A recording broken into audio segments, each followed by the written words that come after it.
Young and old, from all walks of life, from all around the state. Minnesotans want to remember the day so many thousands of Americans died. Well, it's nice to honor these people. That was a tragic thing. I remember the exact moment that it happened. Join us tonight as we look at how September 11, 2001 changed lives in a state far away from the terrorist attacks. One trucker donated his rig and his time to create a one-of-a-kind rolling memorial to those who lost their lives. Financially, we're still struggling, but we'd do it again. Workers on Minnesota's Iron Range were able to get and preserve 2 pieces from the World Trade Center. Wait till you see what they did with them. And a local artist who normally paints animals captures the patriotic spirit on canvas, winning the admiration of thousands, including a former president. I don't remember any artist ever getting that kind of a response on any painting. I'm Jason Davis. Tonight we salute the victims and the heroes of 9/11 and those who make sure we will remember them. When we go on the road, there's a place I want to see. When we go on the road, why don't you come with me? Take a little ride, get a little windshield time. When we go on the road. For many people, the events of September 11, 2001 are simply too painful to recall. But each year on this anniversary, it's impossible to forget the thousands who died in New York, Pennsylvania, and Washington, D.C. Minnesota is more than 1,000 miles away, but that hasn't stopped people like trucker John Holmgren from remembering them. John and Amy Holmgren are always at each other's side. This couple from Schaefer, Minnesota, own and operate a massive 18-wheel semi and spend most of their time hauling freight across the United States. But these 2 truckers get more than their share of attention from other drivers. Each person reacts differently. Some of them honk their horns, most of them just wave or give the thumbs up. Here's some people waving right now. The motorists are reacting to something they've never seen before and are unlikely to see again. The world's only rolling memorial to the events of September 11, 2001. This is unique. I mean, and it moves. He can take this memorial wherever he goes. Deborah Burlingame's brother, Captain Charles Burlingame, was at the controls of American Flight 77 when it crashed into the Pentagon that fateful morning 3 years ago. Now his name is among thousands of others that grace the side of this enormous vehicle as it pounds its way across America. I love the idea that the most humble little hamlet can see a 9/11 memorial and see all those names. The 9/11 Rolling Memorial had an odd beginning. We're like 1,500 miles away. I didn't lose anybody. John Holmgren was in Fargo, North Dakota, having his business logo painted on his truck when he had an idea. Anybody can just paint a truck and put colors on it, but I wanted it to be something that would stand out and noticeable, something that moved you, something that you were going to be able to take in your memory for 20 years or whatever. The enterprise captured the imagination of people like graphic artist Ryan Carver. It started out as just another job, and it's turned into more of a passion, if you want to look at it that way. And artist Paul Kaczynski, who was hired to paint the tractor with graphic pictures of police and firefighters who were the heroes of 9/11. He wants to have an apple that says, "They may have gotten our big apple, but rest assured we'll get to the core of the problem." Although the project has captured the attention of people across the nation, few realize that the memorial is not complete. With the support of small business people in Fargo, John Holmgren managed to get one side of the truck covered with the names of half the victims of 9/11. But he still owes them a lot of money, and they're not prepared to do the other side until he pays up. We'd love to finish it, but right now, we just don't have the finances to to lay it all out again. We've gotten some payments. He still owes me quite a bit too. Although these small businessmen are still owed thousands of dollars for the work they've already done on John Holmgren's 911 truck, they all say they are happy to be involved. This was a huge thing, and a lot of people passed away that, you know, are going to be out of sight. We just can't, we have to make sure they're not out of our mind. You're thinking about it and you think, that person's probably a lot like me, you know, family, parents, all that stuff, and they're not here anymore. He wanted to make an impact for the people that lost their lives in 9/11. He took on quite a challenge there. John Holmgren says he's put every penny he has into the project, and to keep it going, there you go right there. He peddled souvenirs and soon-to-be marketed die-cast models of the 911 truck. Run out of money. That's why we sell the t-shirts and stuff. John and Amy often take time away from making a living to haul the truck to events all over the country, like this local fair in Albert Lee, Minnesota. A chance for people to study the amazing display in detail. The response is almost reverential. There's little talking, just a few quiet moments to consider the overwhelming number of names. It's just touching, and I'm glad I'm American. And it makes you sick, you know. It just makes you, I don't know. The world has changed. It's a beautiful truck. Stan Farrington is a truck driver who appreciates John Holmgren's efforts and his patriotism. Because I'm American, you know, and it touches all the Americans. I ran home to get my camera. Is that important? Yeah, definitely. It's actually awesome to have that here and to just have it here for people to see and people to remember. It affects everybody in a certain way. Somebody knows somebody, I'll bet, from almost all over the United States. And the final word goes to a man who's made his own contribution to the memory of those who died 3 years ago. If we place too much emphasis on the date 9/11/2001, we're giving credit to the terrorists. But if you let it go too easily, you're not paying respect to those who have died. So I think in great memorials like this, it's a really neat thing to pass through a community and just make sure we say we haven't forgotten. I'm proud to be an American, where at least I know I'm free. And I won't forget the men who died, who gave that right to me. And I'm glad you stand up next to you and defend her still today. 'Cause there ain't no doubt I love this land. God bless the USA.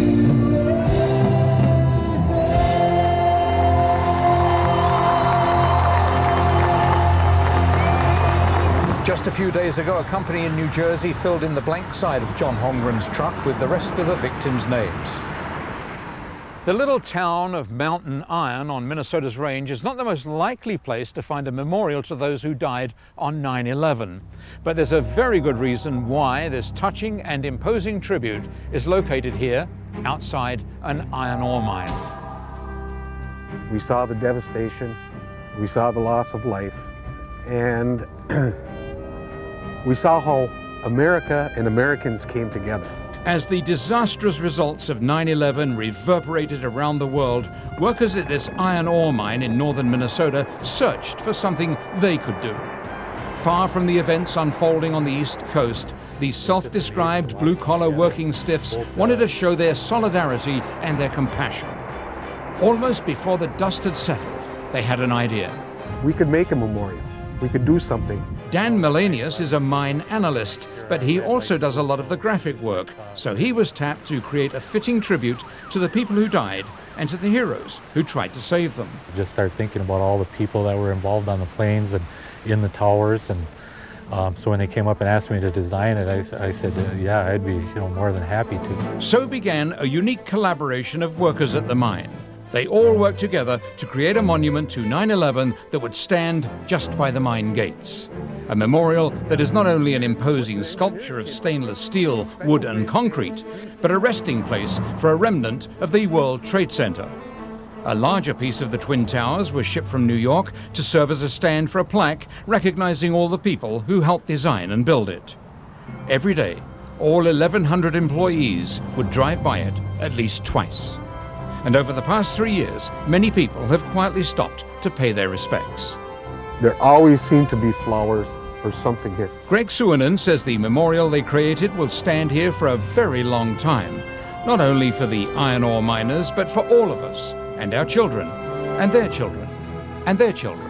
Future generations will remember what happened. They have to have a physical place to come to. After 9/11, some Minnesotans ask themselves, what can I do? Coming up, see how 10 and 11-year-olds in a small town decided to make a difference. I've sold 20 of them. I already sold one to everyone that I know. It was mind-boggling. A nationally acclaimed artist from Chanhassen captured the mood of the country to help others.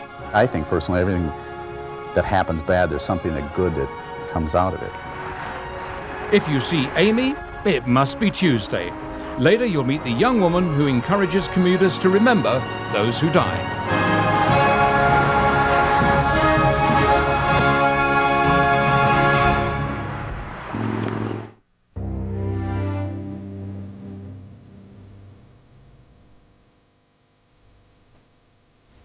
In the wake of the events of September 11, 2001, people all over the world searched for ways to show their grief for the dead and their support for the heroes of that day. But it was the kids of the tiny town of Milan, Minnesota, who came up with one of the most original ideas. Doug Dempsey likes to spend as much time as he can in the basement of his house working on his jewelry designs. He specializes in casting delicate pieces in bronze. But Doug's first job is as a special education teacher at this small elementary school in nearby Milan, Minnesota. What is that called? It was the students here that asked him to help them cope with the events of September 11. The kids wanted to do something. What could they do? Doug had the answer. Design and produce a bronze pin with an eagle and the date, September 11 or 9/11. It could be sold as a fundraiser. $5. It goes towards the Red Cross. And I've sold 20 of them. I already sold one to everyone that I know. In 2 weeks, we sold 600, and it was mind-boggling. Stunned by the response, Doug now spends most of his spare time turning out as many bronze eagles as he can. What began as a small attempt to raise a little money has become a way for this rural community to show how much they care. It was great to see the patriotism starting to come alive again in the community and the school, and seeing Americans work together. So far, the kids of Milan Elementary have sold nearly 1,000 eagle pins. It's their way of saying thank you for the help their community received during recent floods. We should help other people out when they're in need also. And I think that's a tremendous lesson that, that these kids are learning. They are only 10 or 11 years old now, but they too will one day have their own families. The eagle will surely be passed on with pride. Something I can pass on to my grandchildren, a pin I can give to them, that they can look at that and someday and say, that was my grandma's pin there, and she lived during this time, and this is what happened on that date. The events of 9/11 inspired all kinds of responses from Minnesotans. Some, like the eagle pins in Milan, were purely a local event. But one Minnesota artist's efforts were a big hit nationally. I'll be honest with you, I didn't think I could pull it off. I didn't think I could paint it. I didn't think I could do it. Just after the events of September 11, Minnesota artist Rick Kelly went down into his basement studio and began what would turn out to be his most important painting. I think personally everything that happens bad, there's something that good that comes out of it, for all of us, even if it's real personal. And for me, that's what happened with me. An idea that Rick had been developing for years suddenly came together, and the concept of a snow-covered mountain with bald eagles became something else. Just happened. It was like, it was almost like I wasn't painting it. What ended up happening is, when you walk up to the painting, and you're next to it, it looks like a mountain with snow on it. When you step back, you see the American flag. The title of the painting is On Freedom's Wing, a work that began as a salute to the bald eagle but ended up as a tribute to America. It soars to great heights and it weathers any storm. And that's what I wanted to portray. And what better way to portray that than to put the flag with the eagle, but in a natural environment. The snow just happened to fall where it did. Rick had no idea how much his work of art would touch people. 40,000 copies were sold in just 6 months. I don't remember any artist ever getting that kind of a response on any painting. Former President George Bush was so taken with it, a copy is now on the wall of his personal office. He stepped back and he went, oh, for gosh sakes, and he just thought it was wonderful. Rick started work on a second painting, an attempt to continue the landscape in the first painting into a new work, which itself would contain a patriotic surprise. He called it Liberty's Flight. Finally, Rick labored at a task that seemed impossible, to complete the scene with a third piece. He calls it Reflections of Freedom. It was very difficult. It's one of the hardest things I've ever done. Rick Kelly says he donated proceeds from the first year of more than $110,000 to the children of the victims of 9/11. Want to show your patriotism? September 11th.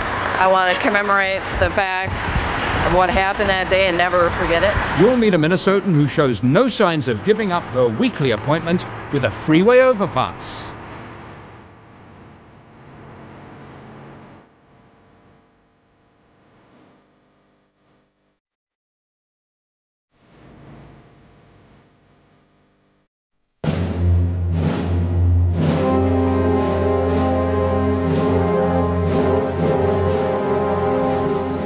Many public displays of patriotism since 9/11 have been group or community affairs, but sometimes it just comes down to one person with an abiding faith in their country and those sworn to protect it.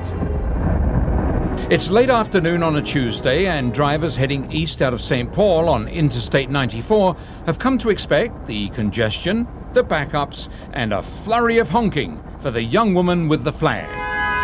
September 11th, I got a lot of honks. Amy Valou stands faithfully with her Stars and Stripes every Tuesday for 3 hours, no matter what the weather, to commemorate the victims that died on a Tuesday in New York, Washington, and Pennsylvania. In the 3 years since 9/11, this determined 20-year-old has only missed 2 days. Very proud to be American. I support the troops. They protect the country. I just want it to be a free country, and it really got to me, and I just have to come out here, and I don't plan on stopping. Amy's gesture is simple but powerful, and it even inspired one driver to join her. Well, I've been seeing her up here with the flag for, it seems like a year now at least, probably more. Though drivers undoubtedly can't hear him, Jesse Lee thought he'd play his bagpipes. He says it's an instrument with a patriotic note. Just for the spirit of it, it's some way to get out there and support our country in a small way. Even if I got one honk, it wouldn't matter because I'm still out here for this reason. So just every single day, just coming out and displaying the flag, just looking at the stars, the stripes. It all says it right in the flag. Just looking at the flag.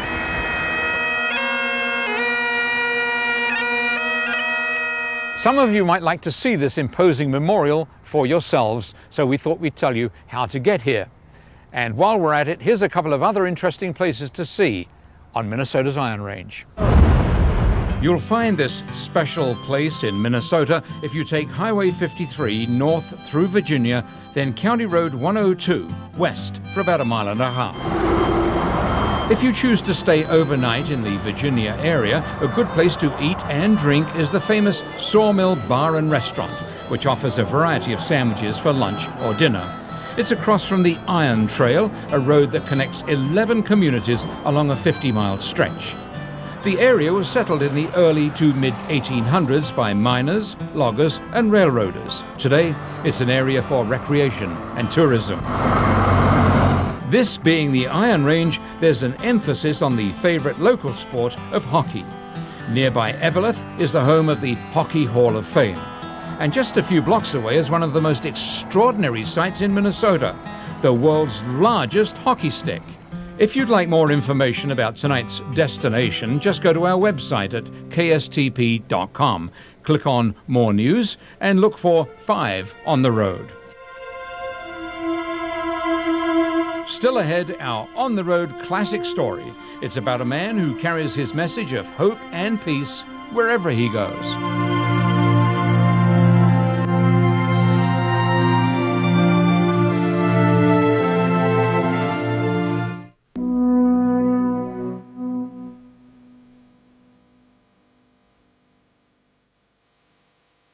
The terrorists' attack on Washington, D.C. and New York led to war, but some people saw the events of September 11 as a reason to seek peace.